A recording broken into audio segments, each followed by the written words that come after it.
I think this is one of the best way to get always on display on the older device without having to have a 120 Hz screen, and it works like pretty well. And you can see like I can just swipe up or swipe down to adjust the brightness, so I can like make it dimmer. Now let me show you how to do it and how to have this amazing always on display on your device. So now I'm gonna go ahead and disable real quick. Now let me disable guide access. First, what you're gonna do is to go into the App Store and you're gonna search for always on display, and this is the application that you need. So you can see here like you can change the background, you can change the clock themes. It's like it is very awesome.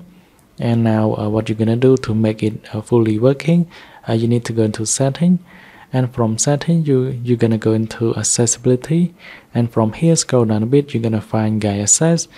This is where you can like lock your phone while you are using always on display to keep it secure.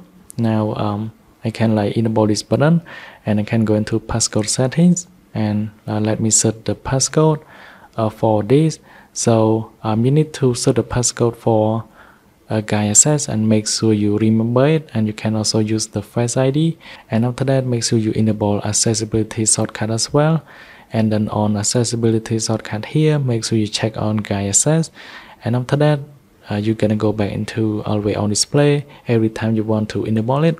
And then I can triple click on my side button on the iPhone 13 mini, and you can do the same thing on the iPhone with the home button. You can triple click on the home button.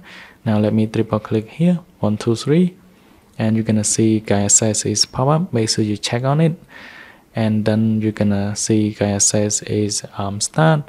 And now you can see after I enable it, I cannot go anywhere unless I need to put the passcode. But now you can see here it stay on the screen, and you can adjust the brightness if you like, so make it dimmer.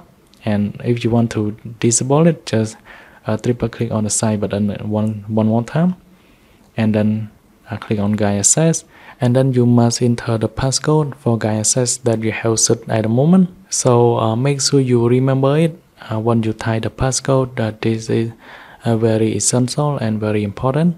And then you're gonna click on N, and that's it. So when you go back here, you should be able to use the application as usual. It is simple. It is as simple as that. Thanks for watching. I hope you like this video. Then we'll see you guys in the next one.